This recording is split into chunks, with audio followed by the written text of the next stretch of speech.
Okay, I'm here with Ben and Kat, two amazing young people who have made big commitments to Red Cross in Australia.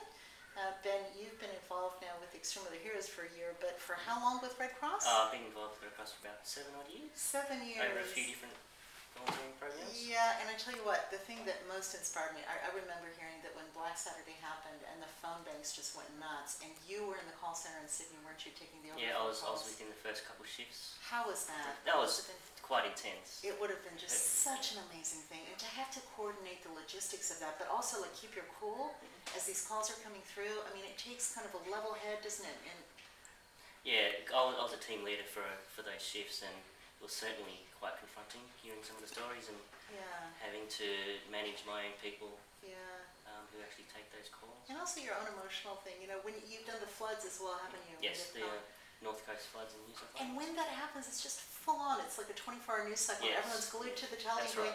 And you're actually the one that's kind of connecting the services of Red Cross and just helping the public to have a place to come when they need to.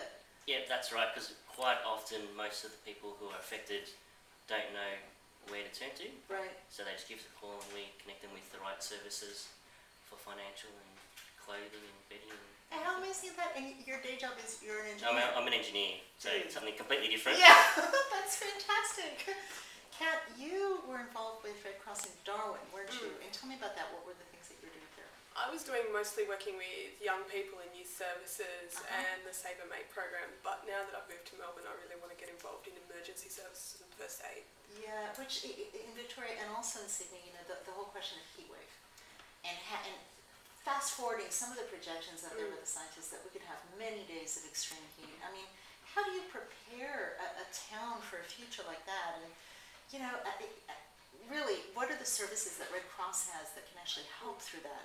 Red Cross spent a long time developing the Ready Plan, which is about educating people about how to prepare themselves, what to do, what to pack, who to contact. Before any big anything happens. Before anything, even like a hot spell where the aircon goes down and all that. And what about during like a heat wave? You guys have a program where you ring around to make We have a program with the Department of Housing where we actually call around vulnerable people. Yep. So we call them once a day to make sure they're all right, have a chat with them, see how they're going.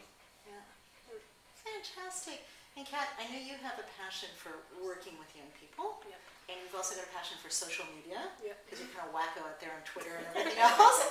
So once you kind of nestle into the Red Cross office in Victoria and get a little bit more involved, what are the things that you think you can do with Extreme Weather Hero to just make people get that connection between climate change and getting the skills that can enable you to help out? Yep.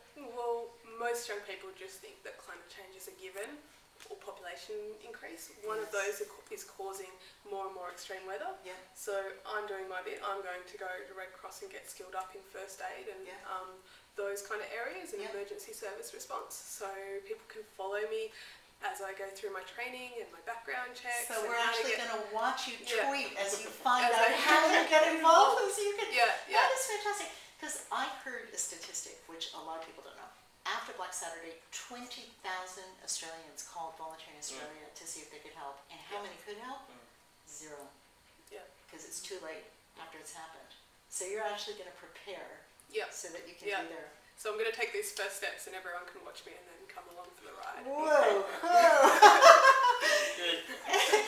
And Ben, you have been a sensational blogger and Twitter and stuff. What do you enjoy about Extreme Weather Heroes and just getting your message out there? I like it just because it does let me get my message out there and lets me communicate with the wider audience. Yes. The wider community, which is hard to do outside of that. And because people are so passionate about climate change, it's a way to connect. It's easy to connect with them. And I even saw the, I think, Engineering Professional Association. The Professional Engineers, Scientists and Managers Association did an article about climate change and Extreme Weather Heroes. Yeah, very cool. So when you think about how many young engineers are across Australia, if they could follow your lead and get involved, that would be very cool. Well, we are incredibly proud that you guys are out there and doing your thing, and we look forward to following you this coming year. Yes. Thank you. It'll be fantastic.